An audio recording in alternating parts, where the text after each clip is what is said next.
Hey everyone and welcome back to Mind Spine tutorial. So now we are starting with cytotaxonomy in today's lecture. हमने basically trends in बायोसिस्टमेटिक्स start किया था या फिर हम कह सकते हैं टाइप्स ऑफ टेक्सोनॉमी हम बात कर रहे थे, जिसमें जो इसके पहले वाली टेक्सोनॉमी हमने पढ़ी थी वो थी कीमोटेक्सोनॉमी. तो लास्ट वीडियो में मैंने आपको नॉर्मली अल्फा बीटा ओमेगा ये सारी जो टेक्सोनॉमी होती है ये भी एक्सप्लेन कर दी थी, लेकिन वो शॉर्ट फॉर्म में थोड़ा शॉर्ट वे में ही उसको एक्सप्लेन हमने किया था वहां पर. लेकिन डिटेल में जिस टेक्सोनॉमी को हमने देखा था वो थी chemotaxonomy. And in this lecture we are starting with cytotaxonomy और फिर इसके बाद मेनली एक और होती है जो कि मॉलिक्यूलर टेक्सोनॉमी होती है, तो उस पर भी एक वीडियो रहेगा. तो ये तीनों ही पार्ट्स को आपको ट्रेंड्स इन सिस्टमेटिक्स जो टॉपिक अगर आ जाता है तो उसमें मेंशन करना रहता है. So without a further ado let's get into the video. Cytotaxonomy में अगर मैं बात करूं यहाँ पर तो ये बेस्ड होती है साइटोलॉजिकल स्टडीज पर. साइटो वर्ड जहां भी आ जाए आप समझ सकते हो सेल से रिलेटेड होता है. The number of chromosomes, structure and meiotic behaviour of chromosomes, ये सारी चीजों को हम इसके अंदर इंक्लूड करते हैं और इन सभी चीजों पर फोकस करते हुए हम वहां पर टेक्सोनॉमी को परफॉर्म करते हैं. ह्यूमन बींग्स में 46 क्रोमोसोम्स होते हैं, जिसमें से अगर हम बात करें तो एप्स जो होते हैं जैसे मंकीज और ये सभी जो होते हैं ये भी 48 क्रोमोसोम्स वाले होते हैं. सॉरी, हम में 46 होते हैं, इनमें 48 क्रोमोसोम्स पाए जाते हैं. राइट, ये वैल्यूज को आपको याद रखना है. सो एक reduction in number of chromosome हमें यहाँ देखने को मिल रहा है, क्योंकि देखिए ऐसा कहा जाता है कि हम लोग मंकीज और जो एप्स हैं इनसे ही हम लोग इवॉल्व हुए हैं. तो इवॉल्व होने के पहले अगर हमारे क्रोमोसोम 48 थे, अभी हमारे 46 है, यानी कि यहाँ पर एक रिडक्शन हो गया क्रोमोसोम नंबर का. समझ में आ रही है बात? तो रिडक्शन देखने को मिल रहा है. तो reduction in number of chromosome have been achieved through whole arm translocation between two acrocentric chromosome. तो यहाँ पर कहा जाता है कि रिडक्शन कैसे हुआ होगा क्रोमोसोम का. 48 से अगर हम 46 पर ह्यूमन का इवोल्यूशन हुआ और अगर हम आ गए हैं तो वो कैसे हुआ है. ठीक है, वो ऐसे हुआ है कि यहाँ पर एक पूरा का पूरा आर्म का ट्रांसलोकेशन हो गया है क्रोमोसोम का बिटवीन टू एक्रोसेंट्रिक क्रोमोसोम. दो एक्रोसेंट्रिक क्रोमोसोम के बीच में एक पूरे के पूरे आर्म का ट्रांसलोकेशन हो गया है. अपेरेंटली ह्यूमंस को कहा जाता है कि हम एप लाइक एंसेस्टर से इवॉल्व हुए हैं. हमारे एंसेस्टर एप की तरह दिखाई देते थे. A pairing of chromosome during meiosis help to bring out relationship between species. आपको पता होगा कि जब मियोसिस का डिवीजन होता है, मैंने मियोसिस को डिटेल में चैनल पर अभी पढ़ा नहीं रखा है गेस, लेकिन मैं जल्द सी वीडियो ये सारी अपलोड करूंगी जिसमें माइटोसिस मियोसिस आपको डिटेल में बता सकूं, तो उससे आपको थोड़ा और क्लियर हो जाएगा. तो जब मियोसिस होता है उसमें पेयरिंग ऑफ क्रोमोसोम होती है, जिसकी वजह से जब पेयरिंग होती है, क्योंकि देखिए पेरेंटल क्रोमोसोम्स में एक हमारे फादर वाले साइड से होता है और एक हमारी मदर वाले साइड से क्रोमोसोम होता है. अब जब उन दोनों की मिक्सिंग होती है तो एक नया ऑफस्प्रिंग का फॉर्मेशन होगा. तो वो जो क्रोमोसोम्स होंगे उसमें पेयरिंग रही होगी और इस वजह से स्पीशीज में कहीं ना कहीं एक रिलेशनशिप भी आ जाती है. तो ये चीजें होती है यहाँ पर. राइट, अब साइटोटेक्सोनॉमी होता क्या है कि classification by the information which we gathered from the cytological studies. समझ में आ रही बात? ऐसा क्लासिफिकेशन जिसको हम किसके बेसिस पर करते हैं, जो हमें साइटोलॉजिकल स्टडीज से मिलता है, जिसमें हम नंबर ऑफ क्रोमोसोम्स को, स्ट्रक्चर ऑफ क्रोमोसोम्स को, मियोटिक बिहेवियर को, क्रोमोसोम की सारी इंफॉर्मेशन को इंक्लूड करते हुए क्या करते हैं, परफॉर्म करते हैं क्लासिफिकेशन को. उसी चीज को हम कहते हैं साइटोटेक्सोनॉमी. ठीक है, तो आज मैंने आपको साइटोटेक्सोनॉमी का अभी थोड़ा बहुत इंट्रोडक्शन दिया, लेकिन अब वीडियो को स्टार्ट करने से पहले आप में से कुछ का कहना रहता है कि सिनॉप्सिस में हमेशा मेंशन किया करूं, एक कोशिश रहा करें, क्योंकि एमएससी स्टूडेंट्स को सिनॉप्सिस के बेसिस पर ही आंसर करना होता है क्वेश्चन को. तो सिनॉप्सिस में बता रही हूं, आप सबसे पहले यहाँ पर इंट्रो पढ़ते हैं. ठीक है, सेकेंड आप डेफिनेशन लिख सकते हैं, डेफिनेशन आ जाती है. डेफिनेशन के बाद आप थर्ड पर टाइप्स ऑफ क्रोमोसोम्स को इस पार्ट मतलब क्वेश्चन में इंक्लूड कर सकते हैं. टाइप्स ऑफ क्रोमोसोम को, जैसे कि मेटासेंट्रिक, सब मेटासेंट्रिक, टीरोसेंट्रिक, एक्रोसेंट्रिक, ये सारे क्रोमोसोम्स अगर आप मेंशन कर देंगे तो आपका क्वेश्चन थोड़ा अच्छा बन जाएगा. ठीक है, आंसर अच्छा बनेगा. अच्छा, अगर आपको नहीं पता क्रोमोसोम्स, टाइप्स ऑफ क्रोमोसोम क्या होता है, इसकी थोड़ी सी अच्छी डिटेल अगर नहीं पता है तो मैं आपको सजेस्ट करूंगी कि मैंने एमएससी एंट्रेंस की बॉटनी का कोर्स जो अभी लॉन्च किया है चैनल पर, नया सीरीज बनी हुई है प्लेलिस्ट, उसमें आप क्रोमोसोम को सर्च करेंगे, वहां आपको टाइप्स ऑफ क्रोमोसोम की सारी डिटेल जो बेसिक लेवल की आपको पता होनी चाहिए वो मिल जाएगी. ठीक है, तो आप वो चेक कर सकते हैं बाद में. राइट, इसके बाद बात आती है काइज बेटा फ्रीक्वेंसी की. मेरी कोशिश रहेगी आज मैं आपको काइज मेटा फ्रीक्वेंसी भी बताऊं. उसके बाद बात आती है क्रोमोसोम फ्रीक्वेंसी की, क्रोमोसोम की फ्रीक्वेंसी या फ्रीक्वेंसी, सॉरी, बॉन्डिंग. क्रोमोसोम की बॉन्डिंग की बात बता सकूं। इसके अलावा अभी जैसे कि मैंने बताया यहाँ पर इन्वर्जन और ट्रांसलोकेशन का काम होता है, तभी जाकर यहाँ पर हमारा क्रोमोसोम नंबर 48 अगर ऐसा माना जाता है, अगर हम एप से इवॉल्व हुए तो 48 से अगर 46 हो रहा है तो इन्वर्जन और ट्रांसलोकेशन क्या होता है ये आपको पता होना चाहिए। तो आज के लेक्चर में मेरी कोशिश रहेगी मैं ये भी कवर कर दूं, एंड इन सीटू हाइब्रिडाइजेशन भी इंपॉर्टेंट है, वो भी हम देख लेंगे। ठीक है, और फिर सिग्निफिकेंस, कंक्लूजन, रेफरेंस तो हर सिनॉप्सिस में आपको इंक्लूड करना ही रहता है। बाय डिफॉल्ट आपके माइंड में बैठा लीजिए ये बात। इंट्रोडक्शन, डेफिनेशन तो ऊपर के टॉप में रहता है, नीचे सिग्निफिकेंस, कंक्लूजन एंड रेफरेंस डाल देना होता है। कंक्लूजन में कहीं ना कहीं वही इंट्रोडक्शन वाली बातें ही आती है घुमा फिरा कर। एज अ टीचर भी मैं आपको थोड़ी हेल्प करूं तो ये सब चीजें रहती है, ये आपको पता होना चाहिए। तो अभी तक आई गेस यहाँ से इंट्रोडक्शन तो थोड़ा बहुत समझ में आ गया होगा कि टेक्सोनॉमी क्लासिफिकेशन का एक ऐसा साइंस होती है जिसमें हम रूल्स, प्रिंसिपल, प्रोसीजर की स्टडी करते हैं। एंड एंशिएंट साइंटिस्ट जो थे उन्होंने एनिमल्स की टेक्सा की स्टडी करने के लिए उनकी सिमिलैरिटी के स्कोर, उनके डिससिमिलैरिटीज के बेसिस पर उनको क्लासिफाई और आइडेंटिफाई किया करते थे। पुराने टाइम पर ये होता था, राइट। उसके बाद मॉडर्न साइंटिस्ट जब आए उन्होंने एनिमल्स की क्लासिफिकेशन में एंटीजन, केमिकल्स, न्यूक्लियस, एंटीबॉडी, इन सभी चीजों के बेसिस को शुरू करा, क्योंकि पहले के टाइम पे तो उनको बस बाहर से मॉर्फोलॉजिकल कैरेक्टर्स जो दिखते थे उसके बेसिस पर वो वहां पर टेक्सोनॉमी कर देते थे। तो पहले का टाइम अलग था। फिर जब नया टाइम आया, आज का टाइम आया, तो इन्होंने इतनी चीजों को देखना शुरू करा, एंटीजन, केमिकल्स, न्यूक्लियस, एंटीबॉडी, इन सभी के बेसिस पर मतलब अंदरूनी लेवल पर, सेल लेवल पर जाकर हमने चीजें चेक करी, फिर हम ऑर्गेनिजम्स को आइडेंटिफाई और क्लासिफाई करने लगे। ठीक है, और भी आज के न्यू साइंटिस्ट की अगर मैं बात आपको बताऊं, अब जो हो रहा है लेटेस्ट में एकदम, उसमें तो एनिमल्स को क्लासिफाई करने के लिए क्रोमोसोम्स और सेल के बेसिस पर एनिमल्स को क्लासिफाई किया जाता है, उसी को हम कहते हैं साइटोटेक्सोनॉमी। ठीक है, फिर उसके बाद ये तो आपका इंट्रोडक्शन हो जाता है। अब डेफिनेशन में आपने ये डेफिनेशन लिख ली है अगर, लेकिन फिर भी ये थोड़ी डिफिकल्ट लग रही है, मैं एक इजी भी बताती हूँ। एक साइंटिस्ट आए थे जिनका नाम था जैक्सन। क्या नाम था उनका? जैक्सन नाम था। जैक्सन ने कहा कि जनरली क्रोमोसोम को टेक्सोनॉमी में अगर यूज करते हैं तो ऐसी टेक्सोनॉमी को हम क्या कहते हैं? क्रोमोसोम रिलेटेड, या फिर आप उसको साइटोटेक्सोनॉमी कहती हैं, उनकी डेफिनेशन थी। तो cytotaxonomy is the branch of biology dealing with the relationship and classification. ठीक है, किसके साथ डील करती है? Relationship biology dealing with relationship and classification of organisms using comparative study of chromosome. क्या यूज करते हैं हम इसमें? क्रोमोसोम यूज करते हैं ड्यूरिंग मियोसिस के टाइम पर, इसी को हम कहते हैं साइटोटेक्सोनॉमी। तो एक इजी डेफिनेशन भी बता दी, cytotaxonomy is the branch of biology dealing with the relationships and classification of organisms using comparative studies of chromosome during meiosis. और अगर मैं आपको नॉर्मली बताऊं तो जो टेक्सोनॉमिस्ट होते हैं जनरली साइटोजेनेटिक्स का बहुत यूज करते हैं एनिमल्स की क्लासिफिकेशन के लिए, आइडेंटिफिकेशन के लिए, क्योंकि क्रोमोसोम में कुछ ऐसे टेक्सोनॉमिकल कैरेक्टर्स हैं जो प्रेजेंट होते हैं और कुछ नहीं भी होते, तो उसका बेसिस रहता है। ठीक है, तो ये चीज रहती है। और कौन से आप साइटोजेनेटिक्स की अगर मैं बात करूं या टेक्सोनॉमिकल कैरेक्टर्स क्रोमोसोम के जनरली जो वो लोग चेक करते हैं साइटोटेक्सोनॉमी में, वो कैरेक्टर्स कौन से होते हैं? तो वो 3 चीजें होती है। देखो, 3 चीजें देखते हैं वो लोग। पहली चीज का नाम होता है आर्म रेशियो। एक तो वो क्रोमोसोम का आर्म रेशियो चेक करते हैं। दूसरी वो चीज ज्यादातर जो देखते हैं उसको कहते हैं हेट्रोक्रोमोसोम को देखने का। और थर्ड जो काम करते हैं ये लोग कहते हैं कि काइजमेटा को देखते हैं, काइजमेटा को। ये 3 चीजें बहुत इंपॉर्टेंट होती है जिसके बेसिस पर यहाँ पर टेक्सोनॉमिस्ट जनरली साइटोजेनेटिक्स का यूज करते हैं। ठीक है, ये आपको समझ में आना चाहिए। ये चीजें तो आपको समझ में आ रही होगी। अब क्या होता है, ध्यान देना कि जो क्रोमोसोम का बेसिक स्ट्रक्चर होता है, ठीक है, ये क्रोमोसोम का फॉर एग्जांपल बेसिक स्ट्रक्चर अगर हम बना रहे हैं तो बीच में तो होता है सेंट्रोमियर। वैसे मैं डिटेल में बता चुकी हूँ क्रोमोसोम को, पर इस लेक्चर में थोड़ा बहुत और समझ रहे हैं। सेंट्रोमियर, एक होता है पी आर्म और एक होता है क्यू आर्म।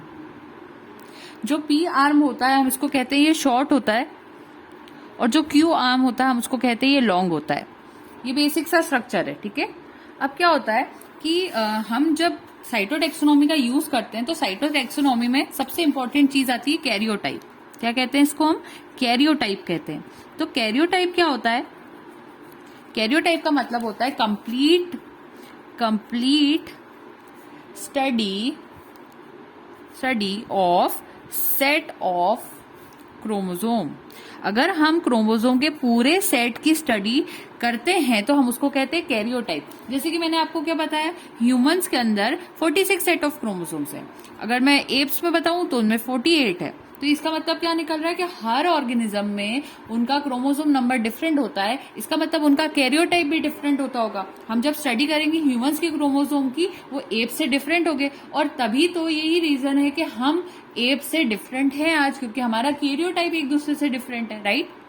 अब जब ये कैरियोटाइप डिफरेंट होगा तो उसकी ही बेसिस पर हम समझेंगे कि कौन से ऑर्गेनिज्म को कहाँ के फाइलम में रखना है, कौन से डिवीजन में रखना है, कौन से ग्रुप में रखना है, कौन से क्लास में रखना है। इसी तरह से तो हम क्लासिफाई करते हैं। तो सबसे इंपॉर्टेंट चीज क्या हो जाती है साइटोटैक्सोनॉमी में, हम उसको कहते हैं कैरियोटाइप, ठीक है। अब बटरफ्लाई की मैं अगर बात करूं, अच्छा एक चीज और, क्रोमोसोम्स जो होते हैं ना ये बहुत ज्यादा स्पीशीज स्पेसिफिक होते हैं, ये भी बहुत इंपॉर्टेंट पॉइंट है।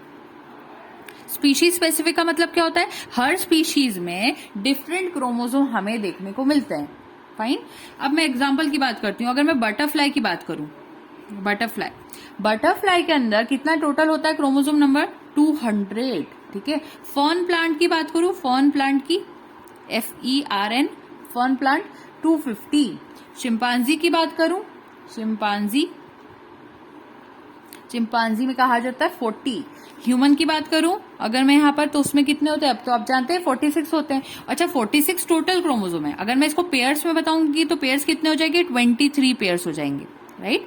23 पेयर्स को हम मल्टीप्लाई करते हैं 2 से, तो तभी तो 46 आता है। तो एक ही बात है, या तो आप 23 पेयर्स कह दो या 46 नंबर ऑफ क्रोमोसोम्स कह दो। इसमें से आप ये भी जानते हो कि इन 23 पेयर्स में से 22 क्रोमोसोम्स ऐसे होते हैं, 1 से लेकर 22 तक सारे क्रोमोसोम्स ऐसे होते हैं जो कि ऑटोजोम्स होते हैं। क्या होते हैं, ऑटोजोम्स होते हैं।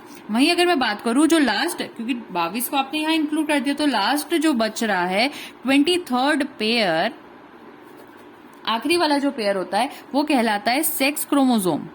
समझ में आ रही बात। अब ये जो क्रोमोसोम होते हैं ये डिसाइड करता है कि वो मेल बनेगा या वो फीमेल बनेगी। बाकी 22 क्रोमोसोम मेल्स और फीमेल्स में दोनों में सेम होते हैं, बस 23rd पेयर एक में अगर एक्स हो जाता है, एक्स अगर हो गया तो वो फीमेल रहती है, और अगर XY हो गया तो वो मेल हो जाता है। ये आप समझते हैं, बचपन से पढ़ते आ रहे हैं ये बातें। तो इसी के बेसिस पर मैं ये कह सकती हूँ कि अगर 22 क्रोमोसोम दोनों ही मेल्स में और फीमेल्स में अगर सेम होते हैं, अगर सारे 22 क्रोमोसोम सेम होते हैं, तो हम उनको क्या कह सकते हैं, वो होते हैं होमोलोगस क्रोमोसोम।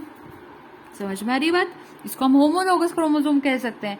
लेकिन वो जो लास्ट वाला पेयर बच रहा था 23 पेयर्स में से, लास्ट का जो 23rd वाला पेयर है, 23वां पेयर जो है, अगर मैं उसकी बात करूं तो ये वाला जो क्रोमोसोम होता है ये क्या डिसाइडिंग फैक्टर होता है, या तो XY होगा या XX हो जाएगा। अगर ये डिसाइडिंग है तो मैं इसको क्या कह सकती हूँ, ये क्या है, ये नॉन होमोलोगस क्रोमोसोम है, नॉन होमोलोगस क्रोमोसोम है ये। समझ में आ रही बात। तो होमोलोगस क्रोमोसोम का मतलब ही होता है सेम क्रोमोसोम्स। सेम क्रोमोसोम्स हमारे 22 क्रोमोसोम्स मेल और फीमेल में बिल्कुल सिमिलरली सेम होते हैं, लेकिन जो क्रोमोसोम डिफरेंट होता है, सेम नहीं होता, उसको हम नॉन होमोलोगस क्रोमोसोम कहते हैं, और वो होता है 23rd पेयर वाला सेक्स क्रोमोसोम। ठीक है। अगर अब मैंने आपको बताया था कि सिनॉप्सिस में मैंने बात की थी, आप इंट्रो, डेफिनेशन और टाइप्स ऑफ क्रोमोसोम को कह सकते हो। तो क्रोमोसोम के बारे में थोड़ा बहुत कैरियोटाइप का हमने बता दिया। अब टाइप्स ऑफ क्रोमोसोम में आप कौन से 4 को मेनली बताते हो वो मैं बता देती हूँ यहाँ पर, ठीक है। टाइप्स ऑफ क्रोमोसोम, एक मिनट मेरा पेज यहाँ पर। अब टाइप्स ऑफ क्रोमोसोम की अगर हम बात करें तो हमारे पास 4 टाइप्स होते हैं, 1, 2, 3 एंड 4। एक होता है मेटासेंट्रिक, दूसरा हमारे पास होता है, पहले सब मेटा ले लेते क्योंकि अब मेटा लिया तो पहले फिर सब मेटा को ही पढ़ लेते, सब मेटासेंट्रिक। फिर उसके बाद आप बात कर सकते हो एक्रोसेंट्रिक, और उसके बाद टीलोसेंट्रिक, ठीक है। ये 4 टाइप होते हैं। सब मेटासेंट्रिक में जैसे अभी मैंने बताया था कि पी आर्म और क्यू आर्म में से पी आर्म जो होता है वो शॉर्ट होता है और क्यू आर्म लॉन्ग आर्म होता है। तो उसी तरह से उसके बेसिस पर हम यहाँ पर बात करते हैं कि types of chromosome on the basis of arm ratio and position of centromere. ये आप 2 चीजों को इंक्लूड करते हो इसमें, ठीक है। तो अगर सेंट्रोमियर, देखो मेटासेंट्रिक की अगर मैं बात करूं, अगर सेंट्रोमियर, एक तरफ हम यहाँ पर लिख देते हैं, यहाँ सेंटर लिख दिया ना मैंने, चलो सेंट्रोमियर, एक तरफ मैं सेंट्रोमियर के बारे में बताऊंगी सबके अंदर, और एक तरफ मैं आपको बता देती हूँ, यहाँ लिख लेते हैं आर्म्स रेशियो। ये 2 चीजों के बेसिस पर हम बात करेंगे। तो मेटासेंट्रिक में सेंट्रोमियर जो होता है वो सेंटर में पाया जाता है, यानी कि आर्म्स कैसे हो गए इसके, ऐसे इक्वल हो गए। ठीक है, अगर सेंटर में आ गया सेंट्रोमियर तो दोनों आर्म्स फिर इक्वल हो जाएंगे, इसका मतलब बोथ आर्म्स आर इक्वल, तो आर्म्स भी यहाँ पर इक्वल हो गए। आर्म रेशियो कैसा हो गया, इक्वल हो गया। P arm is equals to Q arm हो जाता है, और इसका शेप कहा जाता है ये वी शेप का होता है। ठीक है, उसके बाद सब मेटासेंट्रिक। सब मेटासेंट्रिक में सेंट्रोमियर जो होता है वो सिग्निफिकेंटली देखा जाता है कि थोड़ा स्लाइटली ज्यादा, मतलब एक सेंटर में से थोड़ा सा ज्यादा दूसरे की तरफ रहता है। समझ में आ रही बात, मैं डायग्राम से बताती हूँ। जैसे कि एक आर्म थोड़ा सा इतना साइज का, तो एक थोड़ा सा बड़ा हो जाएगा, यानी कि सेंट्रोमियर थोड़ा सा स्लाइटली किसी तरफ जा रहा है, तो सेंट्रोमियर स्लाइटली मूविंग होता है फ्रॉम द सेंटर, थोड़ा सा सेंटर से अलग होता है। जैसे सेंटर इस जगह पे, तो सेंटर से हल्का सा ऊपर है, तो slight away from centre, slightly away from centre होता है। ठीक है, स्लाइटली अवे फ्रॉम सेंटर, ये होता है सब मेटासेंट्रिक, हल्का सा दूर होता है सेंटर से। समझ में आ रही बात। और इसी वजह से यहाँ पर एक आर्म तो लॉन्ग हो जाता है और दूसरा आर्म यहाँ पर शॉर्ट हो जाता है, तो आप कह सकते हो one arm is long and one arm is short. इस वजह से इसका शेप आप क्या कह सकते हो, क्या हो जाएगा, आप इसको कह सकते हो कि ये एल शेप का हो जाएगा, जे शेप दूसरा होता है, एल शेप का हो जाएगा, ये आप कह सकते हो यहाँ पर, राइट। उसके बाद अगर मैं बात करती हूँ एक्रोसेंट्रिक की, तो यहाँ पर जो सेंट्रोमियर होता है वो सेंटर से भी दूर हो जाता है, बहुत ज्यादा एंड की तरफ आ जाता है। अभी क्या हुआ था कि सेंट्रोमियर मूव तो करा था, सेंटर जो, जैसे सेंटर यहाँ आना चाहिए, यहाँ से हल्का सा ऊपर आ जाएगा, वो चीज हुई थी। लेकिन अब जो एक्रोसेंट्रिक होता है उसमें वो सेंट्रोमियर यहाँ से मूव करता है, वो कहाँ तक ज्यादा चले जाता है, एंड की तरफ ज्यादा चले जाता है। ठीक है, तो यहाँ पर सेंट्रोमियर मोर टूवर्ड्स एंड की तरफ ज्यादा आ जाता है एक्रोसेंट्रिक में। तो अब इसका डायग्राम कैसे बनेगा कि एक आर्म तो बहुत ही ज्यादा छोटा हो जाएगा और एक आर्म जो होगा वो यहाँ पर बहुत ज्यादा बड़ा हो जाएगा। समझ में आ रही बात। तो इस वजह से हम इसको कह सकते हैं ये जे शेप बना लेता है, और आप कह सकते हो कि one arm is very long and one arm is very short. समझ में आ रही बात, वेरी लॉन्ग वेरी शॉर्ट, ये हो जाएगा इसका आर्म रेशियो। टीलोसेंट्रिक की अगर हम बात करते हैं तो यहाँ पर सिर्फ एक ही आर्म प्रेजेंट होता है, क्योंकि अब की बार जो सेंट्रोमियर होता है वो तो लास्ट एंड पर ही आ जाता है, अब तो एक आर्म तरफ बचता ही नहीं। समझ में आ रही बात, अब तो बस ऐसा हो जाता है, दूसरा आर्म तो गायब ही हो गया, तो ओनली वन आर्म लेफ्ट, और इसको कहते हैं आई शेप, क्योंकि देखो आई जैसा दिख रहा है, इसको हम क्या नाम देते हैं, आई शेप कहते हैं हम इसको। समझ में आ रही बात। तो टीलोसेंट्रिक में centromere at the rate and पर ही पहुंच जाता है, ये इनका बेसिक डिफरेंस है। सो मेटासेंट्रिक में सेंटर पे था बिल्कुल सेंट्रोमियर, दोनों आर्म्स इक्वल थे, वी शेप था। सब मेटासेंट्रिक में स्लाइटली सेंटर से थोड़ा सा ऊपर आया था, लेकिन फिर भी एक आर्म थोड़ा सा लॉन्ग और शॉर्ट वाला प्रॉब्लम आया, एल शेप था। एक्रोसेंट्रिक में सेंट्रोमियर ने सेंटर से तो दूरी बनाई थी, जैसे सब मेटासेंट्रिक में, वो सब मेटासेंट्रिक को भी छोड़कर अब कहां तक, एंड की तरफ चले जाता है, लेकिन फिर भी एक आर्म बाकी रह जाता है, तो हम उसको कहते हैं जे शेप। तो एक छोटा आर्म रहता है, एक लॉन्ग होता है, लेकिन वेरी शॉर्ट वेरी लॉन्ग आप लिख सकते हो। लेकिन टीलोसेंट्रिक में तो अब ये हो जाता है कि पूरी तरह से सेंट्रोमियर एंड पर ही आ जाता है, और एंड पर आने की वजह से एक आर्म तो बचता ही नहीं है, और अब उस शेप को हम कहते हैं आई शेप। तो यहाँ से टाइप्स ऑफ क्रोमोसोम आपको समझ में आ गए होंगे, और कैरियोटाइप्स का जो पॉइंट मैंने आपको यहाँ पर बताया था उसको मेंशन करना आपको यहाँ पर नहीं भूलना है। कैरियोटाइप में क्या कहा हमने कि जो क्रोमोसोम्स होते हैं उनके कंप्लीट सेट को, ठीक है, कंप्लीट सेट ऑफ क्रोमोसोम की अगर हम स्टडी करते हैं हम उसको कैरियोटाइप कहते हैं। और एनिमल के क्लासिफिकेशन में कैरियोटाइप्स बहुत ज्यादा इंपॉर्टेंस रखते हैं, इसको नहीं भूलना है। एंड में अगर बात करोगे तो हैप्लॉइड क्रोमोसोम नंबर रेंज करता है n=1 से लेकर n=60 तक हो सकता है। एंड्स में चीटी जो होती है n=1 से n=60 तक हो सकता है, इसमें भी डिफरेंट कैरियोटाइप्स हो सकते हैं। समझ में आ रही बात, इतना ज्यादा इसमें वास्ट होता है। अब फाइनली हम आ जाते हैं बात करने हमारे काइजमेटा फ्रीक्वेंसी पर, क्योंकि ये बहुत इंपॉर्टेंट है। तो मैं काइजमेटा फ्रीक्वेंसी को ज्यादा अच्छे से आपको यहाँ पर समझाऊंगी। इस जगह पर हम समझेंगे काइजमेटा फ्रीक्वेंसी। काइजमेटा फ्रीक्वेंसी, अब काइजमेटा फ्रीक्वेंसी में क्या होता है कि जो डिफरेंट एनिमल होते हैं उन सभी डिफरेंट एनिमल में डिफरेंट क्रॉस देखने को मिलता है। ठीक है, डिफरेंट काइजमेटा देखने को मिलता है। अभी समझाएंगे हम कि काइजमेटा किसको कहते हैं। जिसकी वजह से एनिमल्स को हम आइडेंटिफाई कर सकते हैं। तो हर एनिमल में एक पर्टिकुलर काइजमेटा होता है जिसकी बेसिस पर हम उसको आइडेंटिफाई कर सकते हैं। जब मियोटिक डिवीजन होता है यानी मियोसिस जब हो रहा होता है तो उसमें एक स्टेज होती है जिसको हम कहते हैं डिप्लोटीन स्टेज। तो जो डिप्लोटीन स्टेज होती है उसमें जो नॉन होमोलोगस क्रोमेटिड होते हैं वो आपस में एक दूसरे को क्या करते हैं, क्रॉस करते हैं, और उस क्रॉस की जो जगह होती है उसी को हम कहते हैं काइजमेटा। समझ में आई बात? क्या कहा हमने? जब मियोसिस होता है, मियोसिस क्या होता है? रिडक्शनल डिवीजन होता है।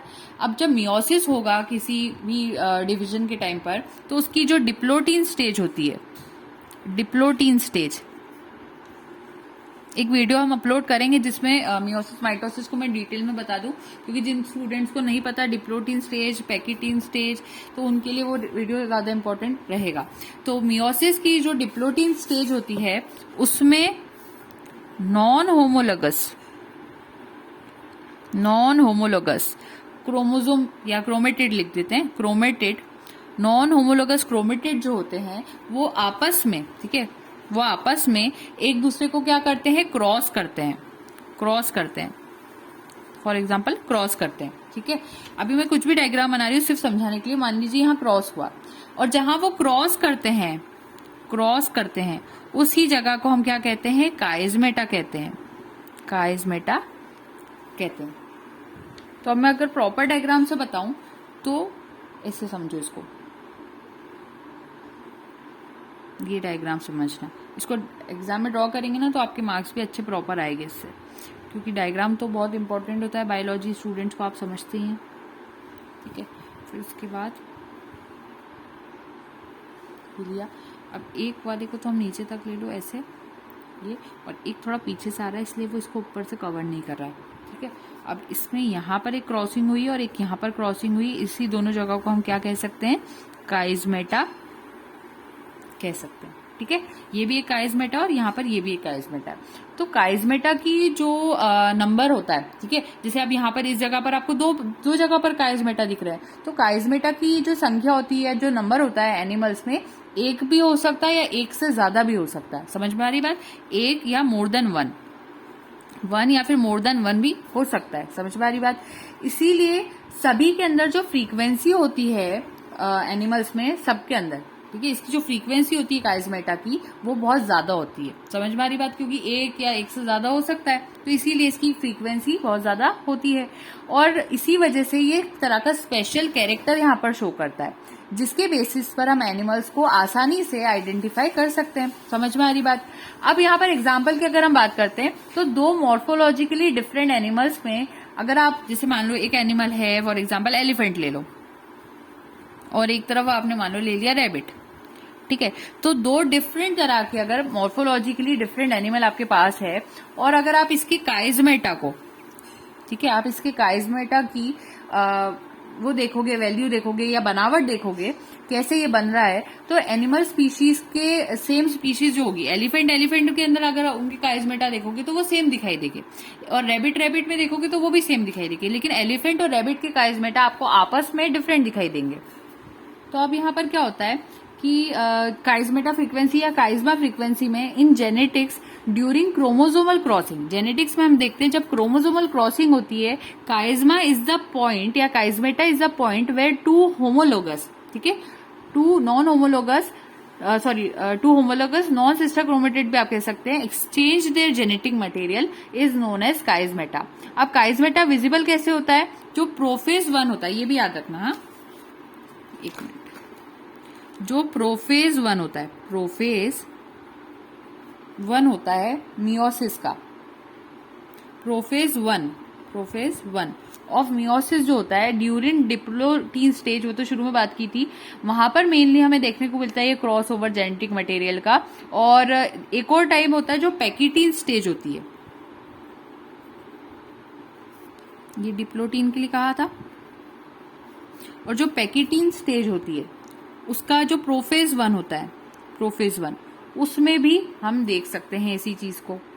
नॉर्मली बुक्स में आपको सिर्फ ये वाला पॉइंट मिलता है कि जो डिप्लोटिन स्टेज होती है उसका प्रोफेज 1 ऑफ मियोसिस जो होता है उसमें हम देखते हैं काइजमेटा बनते हुए। लेकिन ओरिजिनली अगर मैं आपको बताऊं ना तो मेनली वो जहां पर बनता है, यहाँ पर होता है वो ठीक है, लेकिन मेनली वो जहां बनता है वो पैकेटिन स्टेज होती है प्रोफेज 1 की, जहां पर आप ये देखते हैं। समझ में आ रही बात? ये बहुत इंपॉर्टेंट पॉइंट्स होते हैं, छोटी छोटी, इसको सभी चीजों को आपको समझना जरूरी है। अच्छा, इसको हम एक और अच्छे डायग्राम से समझते हैं, क्योंकि काफी स्टूडेंट्स को नॉन सिस्टर क्रोमेटिड्स और सिस्टर क्रोमेटिड्स क्या होते हैं वो थोड़ा डाउटफुल रहता है मैटर। तो अगर मैं इसको यहाँ ड्रॉ करके ओरिजिनली बनाऊं, अब क्या होता क्या है उसको समझें। अगर आप ये डायग्राम से समझेंगे तो आपको और अच्छे से डाउट्स क्लियर हो जाएंगे। और यहाँ से एक और एक्स ले लेते हैं, ठीक है, और एक एक्स यहाँ से ले लेते हैं, ठीक है। अब क्या हो रहा है, मैं एक को तो कलर कर देती हूँ और एक को ऐसे ही छोड़ देती हूँ, तो आपको और अच्छे से समझ में आएगी बात, ठीक है। अब एक एक्स ये रहा और एक एक्स ये रहा, ये बात हो गई क्लियर। अब अगर कोई पूछ ले कि इसमें होमोलोगस सिस्टर क्रोमेटिड कौन से हैं, होमोलोगस सिस्टर क्रोमेटिड, तो अगर सिस्टर की बात हो रही है तो एक साथ जो रहेंगे तो ये वाला ब्लैक और ये वाले ब्लैक की अगर मैं बात करूं, सिर्फ ब्लैक ब्लैक की बात करूं, ये दोनों आपस में क्या है, ये होमोलोगस सिस्टर क्रोमेटिड है। ये क्या है, होमोलोगस सिस्टर क्रोमेटिड है, ठीक है। और अगर हम बात करें कि नॉन होमोलोगस कैसे होंगे, तो एक मान लो ये ब्लैक का ले लो और एक ये बिना कलर वाला ले लो। अगर इन दोनों आर्म्स की बात करें तो ये दोनों में से ये तो एक दूसरे से बिल्कुल रिलेटेड नहीं दिख रहे, तो ये दोनों आर्म्स एक दूसरे के क्या हो जाएंगे, नॉन होमोलोगस सिस्टर क्रोमेटिड हो जाएंगे। तो एक तो हम ये नॉर्मल वाले में से एक आम ले रहे हैं और एक कलरफुल वाले का आम ले रहे हैं, तो इसलिए एक हो जाएगा नॉन होमोलोगस सिस्टर क्रोमेटिड। और अगर सेम आम की बात करें, अगर ये दोनों ब्लैक ब्लैक की बात करें तो ये होमोलोगस सिस्टर क्रोमेटिड है। और अगर इन दोनों अनशेडेड की भी बात करें, जो शेडेड नहीं है, वो दोनों भी एक दूसरे के होमोलोगस सिस्टर क्रोमेटिड है। लेकिन अगर एक शेडेड वाला और एक अनशेडेड वाले की बात करें तो वो दोनों आपस में नॉन होमोलोगस सिस्टर क्रोमेटिड है। ये बात क्लियरली समझ में आती है। अब कोई पूछ ले कि अब बताओ यहाँ पर कि काइजमेटा कहाँ बन रहा है, काइजमा कहाँ बन रहा है, तो एक तो क्रॉसिंग दिखाई दे रही है हमें यहाँ पर और दूसरी क्रॉसिंग हमें दिखाई दे रही है यहाँ पर। इन दोनों सर्कल्स को हम कह सकते हैं ये है हमारे काइजमेटा, यहाँ पर हो रही है काइजमेटा क्रॉसिंग ओवर। समझ में आ रही बात? अब काइजमेटा आपने समझ लिया अच्छे से, अब मुझे आगे समझ में आ गई होगी आपको चीजें कि ये दोनों एक दूसरे के ब्लैक ब्लैक क्या है, एक दूसरे के होमोलोगस सिस्टर क्रोमेटिड है। ये दोनों व्हाइट व्हाइट एक दूसरे के क्या है, वो भी एक दूसरे के होमोलोगस सिस्टर क्रोमेटिड है। लेकिन एक ब्लैक और एक व्हाइट एक दूसरे के क्या है, नॉन होमोलोगस सिस्टर क्रोमेटिड है। अब काइजमेटा फ्रीक्वेंसी अगर निकालनी हो एग्जाम में, काइजमेटा फ्रीक्वेंसी पे क्वेश्चन आ जाए तो इसका फॉर्मूला क्या होता है, तो F C is equals to 2 into F R. F C is equals to 2 into F R, जिसमें F R is equals to N into 100 upon N P. ये दो फॉर्मूलाज होते हैं काइजमेटा फ्रीक्वेंसी के, जिसमें से एफ सी का मतलब होता है काइजमा फ्रीक्वेंसी। एफ आर का मतलब होता है रिकॉम्बिनेशन फ्रीक्वेंसी।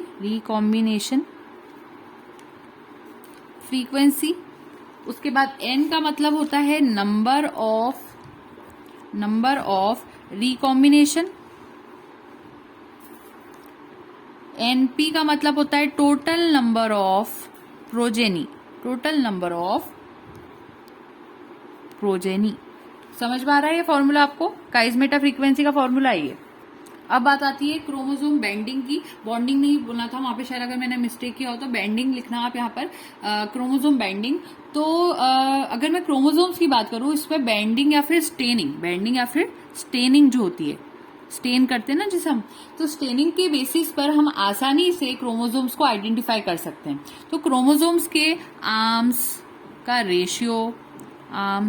जो रेशियो होता है, और सेंट्रोमियर जो होता है, प्यूरिन, पिरिमिडीन, ठीक है, इन सभी को अगर आप देखोगे तो इनसे हमें बहुत सारी इन्फॉर्मेशन मिल सकती है। क्रोमोसोम की सभी चीजों से हमें इन्फॉर्मेशन मिलती है। इसी के लिए हम क्या करते हैं, स्पेसिफिक स्टेन्स का, ठीक है, रंगने का यूज करते हैं, स्टेन्स का यूज करते हैं, और फिर हम उसको जब स्टेन कर लेते हैं तो हमें ये चीजें प्रॉपरली दिखाई देने लगती है और हम समझ सकते हैं आइडेंटिफिकेशन कैसे हमें करना है वहां पर। जैसे कि फॉर एग्जाम्पल एक स्टेन होता है जिसको कहते हैं क्यून यूरिन। स्टेन, जो कि एक फ्लोरेसेंट डाई होता है, ठीक है। ये किसी भी क्रोमोसोम की स्टेनिंग को करने के लिए यूजफुल होता है, डिफरेंट बेंडिंग टेक्निक में यूज करने के लिए बहुत यूजफुल होता है। तो क्यून यूरिन स्टेन फ्लोरेसेंट डाई होता है, ये डाई होता है, इससे आप स्टेन कर सकते हो यहाँ पर इसको। और जब हम स्टेनिंग पढ़ते हैं तो हमें पता चलता है बहुत सारी टाइप्स ऑफ स्टेनिंग होती है, जैसे टाइप्स ऑफ स्टेनिंग में एक होती है Q, G, C, R, T, ये सब टाइप्स ऑफ स्टेनिंग होती है। तो यहाँ पर क्रोमोसोम बेंडिंग तो आपका कंप्लीट होता है। अब हम बात करते हैं इन्वर्जन और ट्रांसलोकेशन की। Inversion and translocation. इन्वर्जन और ट्रांसलोकेशन में जो क्रोमोसोम्स होते हैं, अगर आप उसके जीन के बेसिस पर, ठीक है, जीन्स के बेसिस पर अगर आप आइडेंटिफिकेशन कर रहे हैं एनिमल्स का, तो उसको इन्वर्जन और ट्रांसलोकेशन में हम पढ़ सकते हैं। अभी ये कंप्लीट नहीं हुआ, अब इन्वर्जन को समझते पहले। तो इन्वर्जन को कहा जाता है कि ये होता है रीअरेंजमेंट ऑफ क्रोमोसोम। क्या होता है ये? Rearrangement of chromosome. अगर क्रोमोसोम एक तरह से फॉर एग्जाम्पल ऐसे अरेंज हो रहे हैं, क्रोमोसोम यहाँ से एक ऐसे ऐसे ऐसे अरेंज हो रहा है, अब एक अरेंजमेंट है, इसी अरेंजमेंट को आप फिर से अरेंज करो अपनी मर्जी से। जैसे हमारी क्लास में हमारे टीचर्स हमारे सीट का अरेंजमेंट फिर से कर देते थे। एक अरेंजमेंट होता था जो हम हमारे मन से बनाते थे, और एक अरेंजमेंट हमारे टीचर्स आके हमें बिठाते थे अलग अलग जगहों पर। जैसे जो ज्यादा टॉकेटिव हो गए स्टूडेंट्स उनको अलग बिठाएंगे, जो ज्यादा पढ़ने वाले होंगे उनके साथ टॉकेटिव को बिठा देंगे, या कुछ भी ऐसा अरेंजमेंट करते थे, तो रीअरेंजमेंट हो जाता था क्लास का। तो जो रीअरेंजमेंट होता है क्रोमोसोम का, हम उसको क्या कहते हैं? इन्वर्जन कहते हैं। इसमें 180 डिग्री पर क्रोमोसोम, 180 डिग्री का जो एंगल होता है उस पर क्रोमोसोम पूरी तरह से घूम जाता है, ठीक है। मान लीजिए यहाँ पर ए से लेकर जेड तक ऐसे हम जाते हैं, A B C D F G H I J K L M N O P Q R S T U V W X Y Z, ऐसे हम जा रहे हैं, मान लो ये हमारा एक नॉर्मल अरेंजमेंट है। लेकिन जब इन्वर्जन होता है तो 180 डिग्री के एंगल पर ये पूरा का पूरा क्रोमोसोम रोटेट कर जाता है, घूम जाता है। समझ में आ रही बात? अभी जब ये घूम जाता है तो इस वजह से अब नया वहां पर अरेंजमेंट बन जाता है। इसी में यहाँ पे हम देखते हैं कि जो रेस्ट्रिक्टिव एंडोन्यूक्लियस एंजाइम होता है, रेस्ट्रिक्टिव एंडोन्यूक्लियस एंजाइम जो होता है वो यहाँ पर ये चीज करवाता है। ये 180 डिग्री पे खुद से तो क्रोमोसोम नहीं घूम जाएगा, उसको करवाने के लिए कौन आता है? रेस्ट्रिक्टिव एंडोन्यूक्लियस एंजाइम आता है। और एक और एंजाइम होता है जिसको कहते हैं लाइपेज एंजाइम। और लाइपेज एंजाइम क्या करता है? अब ये तो हो गया, मान लो क्रोमोसोम घूम तो गया 180 डिग्री के एंगल पे, लेकिन वो बार बार अब घूमता रहेगा। एक स्विंग है, स्विंग चलता ही रहता है। अगर हवा से अगर हम उसको पुश करें या हवा से अगर वो चल रहा है तो वो चलता ही रहता है। अगर हमें स्विंग को रोकना है तो हमें हाथों से उसको रोकना पड़ता है, तभी वो स्विंग या झूला जो होता है वो तभी रुकता है। उसी तरह से एक बार जब ये क्रोमोसोम नॉर्मल था, उस क्रोमोसोम का रीअरेंजमेंट आपने करवा दिया रेस्ट्रिक्टिव एंडोन्यूक्लियस एंजाइम की मदद से, 180 डिग्री पे आपने उसको घुमा दिया है। अब उसको स्टॉप भी तो करना होगा, उसको रोकना भी तो होगा। तो रोकने का काम कौन करता है? लाइपेज एंजाइम करता है। तो लाइपेज एंजाइम इसको जोड़ता है वापस से, अब नया जो अरेंजमेंट हुआ उसको स्टॉप करने का काम कौन करता है? लाइपेज एंजाइम करता है। तो इन्वर्जन हमारे पास दो तरह के होते हैं, हाँ, 2 टाइप्स होते हैं इन्वर्जन के भी, 2 टाइप्स ऑफ इन्वर्जन। 2 तरह के इन्वर्जन हमारे पास होते हैं। एक को कहते हैं प्री एसेंट्रिक,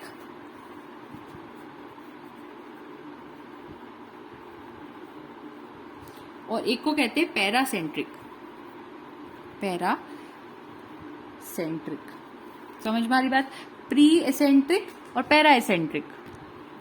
प्री एसेंट्रिक में क्या होता है? जो क्रोमोसोम्स का सेंट्रोमियर होता है वो पार्टिसिपेट करता है, यानी कि सेंट्रोमियर पार्टिसिपेट्स,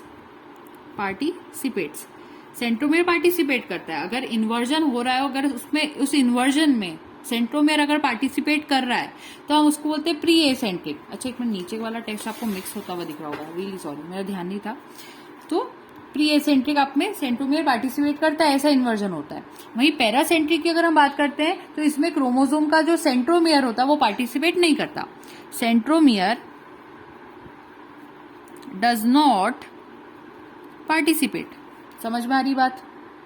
तो अगर इन्वर्जन में आप डेफिनेशन लिख रहे हो, ठीक है, तो यहां क्या लिखोगे? Chromosomal rearrangement in which a segment of chromosome is reversed end to end. यहां पर एंड टू एंड होता है, एक एंड से दूसरे एंड पे पूरा इन्वर्जन हो जाता है। समझ में आ रही बात? एक मिनट, ठीक है। तो एंड टू एंड होता है, और 180 डिग्री का रीअरेंजमेंट हमें यहाँ पर देखने को मिलता है। पूरा 180 डिग्री का एंगल पर ही होता है, तो लेकिन अभी बात यहाँ कंप्लीट नहीं होती है। एग्जाम में क्या करते हैं वो लोग, क्वेश्चन दे देते हैं कि किस टाइप से होता है। ये तो मैंने बहुत इजी वे में बताया। अब मैं आपको मतलब एग्जाम के हिसाब से भी अगर हम पढ़े तो जैसे एक क्रोमोसोम है हमारे पास, यहाँ पर ए है, बी है, सी है, और इस जगह पर मान लो आपका सेंट्रोमियर है, ठीक है, ये डॉट को सेंट्रोमियर कह रहे हैं, ठीक है, ये सेंट्रोमियर है। और दूसरी तरफ है डी, ई और F, A B C D E F, ये हो गया। समझ में आ रही बात? अगर इस टाइप से है तो अब इसको कैसे समझोगे कि शुरुआत क्या होती है, रेस्ट्रिक्टिव एंडोन्यूक्लियस एंजाइम आया, वो कहेगा 180 डिग्री पर घूमना है, तो 180 डिग्री पर घूमने के लिए यही जो स्ट्रैंड होगा ना वो पूरी तरह से ऐसे हो जाएगा। सबसे पहले तो वो ऐसा होता है जहां पे एक गैप क्रिएट हो जाती है, बीच में गैप बनता है। होता क्या है यहाँ पर कि ए, उसके बाद यहाँ पर बना लेते हैं बी, और यहाँ बना लेते हैं सी, और यहाँ आता है हमारा सेंट्रोमियर, उसके बाद यहाँ आता है डी, यहाँ आता है ई, और यहाँ आता है एफ, ठीक है। तो सबसे पहले ये सीधा स्ट्रैंड क्या होता है, ऐसे रोटेट करता है। शुरुआत यहाँ से होती है, 180 डिग्री पे घुमाना है तो यहाँ पर सबसे पहले तो एक गैप क्रिएट हो जाती है। इस बीच में क्या हो गया, यहाँ पर गैप क्रिएट हो गई, बॉन्ड्स टूट गई। अब जब गैप क्रिएट होती है तो अब इसको सीधा भी तो करना होगा, यहाँ पर बैंड्स के बीच में गैप बनेगी। तो सिंपल समझे, तो अभी इस जगह पर अब यहाँ पर ये बन गया तो ये अलग भी तो होंगे, फिर से इसमें रिजॉइनिंग भी तो होगी। तो यहाँ पर ए ई डी एक तरफ आ जाते हैं और सी बी एफ एक तरफ आ जाते हैं, और जो सेंट्रोमियर रहता है वो कहीं ना कहीं यहाँ रह जाता है। यहाँ रिजॉइनिंग वाला टाइम चल रहा होता है। अब फिर से इसको सीधा भी तो करना होगा, पहले ये फोल्ड हो गया, फिर ये हल्का सा ऐसा हुआ, अब इसको फिर से सीधा करना है। तो जब सीधा करेंगे तो अब क्या होता है कि वो जो क्रोमोसोम नंबर पहले A B C D E F थे, अब वो हो जाते हैं A E D C B F, और बीच में आ जाता है सेंट्रोमियर। इस टाइप से यहाँ पर हमें अरेंजमेंट देखने को मिल जाता है। और 2 टाइप्स ऑफ इन्वर्जन आपको समझ में आ गए होंगे। एक होते हैं पैरासेंट्रिक, जिसमें सेंट्रोमियर जो होता है इन्वॉल्व नहीं होता है इन्वर्जन के टाइम पर, और एक होते हैं प्रीएसेंट्रिक। इसको पेरीसेंट्रिक लिखना ज्यादा सही होगा, सॉरी, हाँ पेरीसेंट्रिक। एक्चुअली मेरे पास जो बुक है वो कुछ टेक्स्ट उसमें गड़बड़ वाला है, और इसी वजह से मैं बुक्स के टेक्स्ट पे अगर मैं अपनी इन्फॉर्मेशन ही दूं तो वो पेरीसेंट्रिक ज्यादा प्रॉपर है। पेरीसेंट्रिक आ जाएगा यहाँ पर, जिसमें सेंट्रोमियर इन्वॉल्व नहीं होता है। तो यहाँ पर आपका इन्वर्जन कंप्लीट हुआ। अब मैं ट्रांसलोकेशन समझा देती हूँ। ट्रांसलोकेशन का मतलब होता है जब दो नॉन होमोलोगस क्रोमोसोम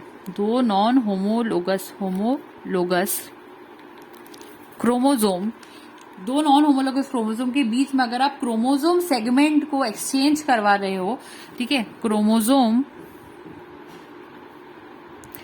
सेगमेंट को एक्सचेंज करवा रहे हो दो नॉन होमोलोगस क्रोमोसोम के बीच में, उसको कहते हैं ट्रांसलोकेशन। तो हम कह सकते हैं यहाँ पर one chromosome breaks and attaches to the other, ठीक है। अब इसके टाइप्स समझते हैं। टाइप्स, एक होता है balanced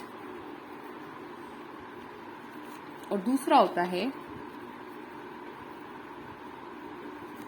unbalanced translocation. Balanced translocation and unbalanced translocation. जो बैलेंस्ड ट्रांसलोकेशन होता है, यहाँ पर कोई जेनेटिक मटेरियल ना ही बढ़ता है ना ही गेन होता है, ठीक है, बस एक्सचेंज हो जाता है। किसी ने अपना दिया और किसी ने गेन करा, तो वो दोनों एक दूसरे को कुछ ना कुछ दे रहे, किसी का लॉस भी नहीं होता और ना किसी का गेन होता है। तो आप कह सकते हो नो लॉस नो गेन, इसको कहते हैं बैलेंस्ड, ठीक है। दोनों क्रोमोसोम के बीच में सब चीज बैलेंस हो रही है। लेकिन अनबैलेंस्ड में क्या होता है, गेन भी होता है किसी को और किसी को लॉस भी होता है। तो किसी का जेनेटिक मटेरियल, ये जेनेटिक मटेरियल की बात हो रही है, जेनेटिक मटेरियल, किसी का जेनेटिक मटेरियल यहाँ पर लॉस नहीं हो रहा है ना किसी का गेन हो रहा है। फॉर एग्जाम्पल, मैंने आपको एक चॉकलेट दी, आपने भी मुझे एक चॉकलेट दी थी, उसको हम क्या बोलेंगे यहाँ पर कि बैलेंस्ड ट्रांसलोकेशन हो गया। लेकिन अनबैलेंस्ड ट्रांसलोकेशन में हो रहा है कि मेरी चॉकलेट तो आप तक जा रही है लेकिन आपकी चॉकलेट मेरे पास नहीं आ रही, तो मेरा चॉकलेट जा रहा है, तो इस वजह से हम कह सकते हैं यहाँ पर एक का लॉस हो रहा है और एक का गेन हो रहा है, तो हम इसको कह सकते हैं अनबैलेंस्ड ट्रांसलोकेशन, राइट। अब इन सीटू हाइब्रिडाइजेशन, ये एक इंपॉर्टेंट टेक्निक होती है जिसमें हम सिंगल स्ट्रैंड जो डीएनए सेल होता है उसके अंदर जो न्यूक्लियस होता है और जो क्रोमोसोम होते हैं उनके होमोलोगस डीएनए का जो स्ट्रैंड होता है उसको बाइंड करते हैं या बाइंडिंग उसकी देखते हैं और वहां पर स्टेनिंग करते हैं। या यहाँ पर अगर ऐसा हो रहा है कि जो स्टेन है आपस में मैच कर जाते हैं, दोनों डिफरेंट डीएनए के होमोलोगस डीएनए को हमने स्टेन करा और दोनों को फिर स्टेन करके हम चेक करते हैं, अगर वो मैच कर जाते हैं तो हम ये कह सकते हैं कि हाँ एनिमल सेम ग्रुप का है। इसको हम कहते हैं इन सीटू हाइब्रिडाइजेशन। जैसे एग्जांपल मैं दूं इन सीटू हाइब्रिडाइजेशन का, तो मान लीजिए एक आर्टिफिशियल डीएनए प्रॉब है, आर्टिफिशियल, ठीक है, और उसको साइटोलॉजिकल प्रिपरेशन के साथ बाइंड किया जाता है, ये भी आपको पता होगा। अब इस काम को करने में जो डीएनए प्रॉब का स्पेशल फ्लोरेसेंट केमिकल लोब आप यूज करते हैं वो दिखाई देता है, और इसमें डीएनए टेक्निक के द्वारा हम यहाँ पर आइडेंटिफिकेशन का प्रोसेस पूरा कर लेते हैं। तो कहीं ना कहीं डीएनए प्रॉब और जो स्टेनिंग होती है वो सब चीजें इसमें इन्वॉल्व होती है। नॉर्मली ये जो टेक्निक होती है इससे हम जीन्स के टाइप्स को समझ सकते हैं, या उसको समझने के लिए हमें जब अगर जीन्स के टाइप को हमें देखना होता है तो हम इन सीटू हाइब्रिडाइजेशन मेथड का यूज करते हैं, और इस तरह से हम ये देखते हैं कि जीनोम कितने फॉर्म में बन सकता है। ठीक है, जैसे आरडीएनए, टीडीएनए, उस पर हम चेक करते हैं। तो साइटोटेक्सोनॉमी बहुत इंपॉर्टेंट रहती है टेक्सोनॉमिक स्टडीज में, क्योंकि इससे हम फिजियोलॉजिकल टेक्सोनॉमी भी समझ सकते हैं, प्रोसेस देखते हैं हम dealing with the comparative study of chromosomes, and with this method हम माइन्यूट वेरिएशन को भी समझ सकते हैं। तो ये वाला जो टॉपिक है इन सीटू हाइब्रिडाइजेशन, ये आपको समझ में आ गया होगा। इसको अगर डिटेल में पढ़ना है, FISH भी कह सकते हो आप इसको, फ्लोरेसेंट इन सीटू हाइब्रिडाइजेशन। तो मैंने जो MSc एंट्रेंस की बॉटनी की जो प्लेलिस्ट बना रखी उसकी प्रिपरेशन की, उसमें मैंने फ्लोरेसेंट इन सीटू हाइब्रिडाइजेशन को डिटेल में बता रखा है। तो जिन स्टूडेंट्स को फिश को डिटेल में पढ़ना है वो वहां पर सर्च करेंगे तो वहां पर आपको मिल जाएगा। और लेकिन इस लेक्चर में भी हमने इसको थोड़ा बहुत समझ लिया है कि जो फ्लोरेसेंट प्रोब्स होते हैं वो हम इसमें यूज करते हैं। फिश की टेक्निक में हम क्या यूज करते हैं, फ्लोरेसेंट, एक मिनट ये इसको हटा दो यहाँ से, फ्लोरेसेंट प्रोब्स का यूज करते हैं। एक तो ये याद रखना। दूसरी बात, हम इसमें डिटेक्ट कर सकते हैं जीन को, और क्रोमोसोम का जो लोकेशन होता है, जीन के टाइप्स होते हैं, वो सब चीज हम इससे डिटेक्ट कर सकते हैं। जीन का म्यूटेशन अगर हमें समझना है तो भी ये जो मेथड होती है हमारे लिए यूजफुल होती है। इससे हम प्रेजेंस और absence of specific DNA sequence भी पता कर सकते हैं। इतनी सारी टेक्निक होती है। थोड़ा सा प्रोसेस को भी समझ लेते हैं। अगर ये लेक्चर यहाँ पर ओवर हो ही रहा है तो एक प्रोसेस छोटा सा देख लेते हैं। फॉर एग्जाम्पल, ये आपके पास है डीएनए,